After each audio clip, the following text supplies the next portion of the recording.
Gary Russell versus Andy Hiroka, the disappointment of the night, the bigger disappointment than Richardson Hitchens pissing his pants because of Oscar Dorte's size, despite the broken or torn bicep, pulling out of the fight.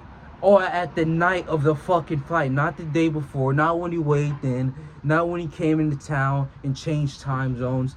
The second he is ready to fight, when he has to go to the arena. Hey man, I ain't ready for it. I ain't ready for this smoke. The day of the fucking fight, we had to hear it while the card is going on. So that fucking sucked. But on a better note, a little bit better note, Andy Hiroka, insane Japanese talent. You did amazing. You owned and dominated pretty much all 12 rounds. Gary Russell was just right there sitting, just being literally, he was just staring at him the entire fight. This wasn't like with Prelo. This wasn't like with Venezuela, when he's going against all of these Hispanic fighters that's doing the exact same thing Hiroka has been doing. Maybe a little bit better.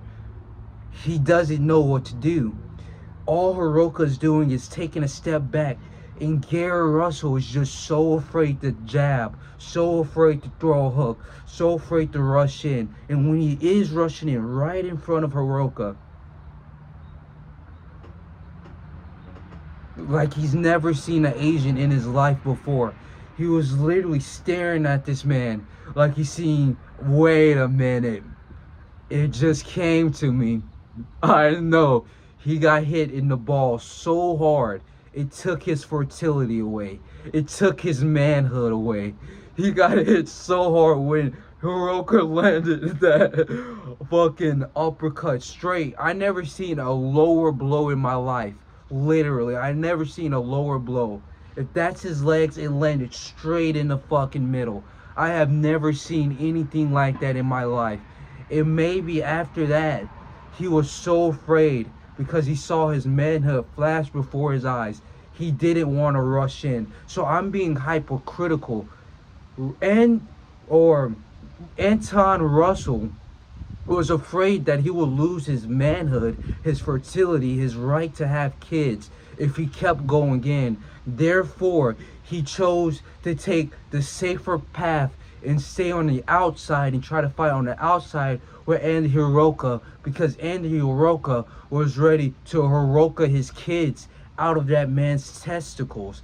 Therefore, Andy Hiroka should have won, and it was a huge robbery. But I remember seeing this almost like a Gervonta Davis to Lamont Roach, where he's saying they won't let you win.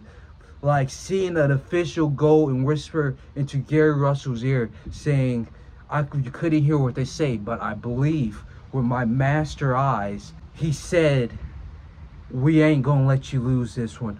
Your kids will survive the night. And so they made it where Gary Russell won the fight. They couldn't have another draw. They gave it to their other PBC fighter, Frank Martin. So they couldn't have another draw back to back. So Andy Hiroka is the unspoken king, the uncrowned emperor, the underground lord of the boxing ring. And if you fuck with him, he will make sure you never fuck again.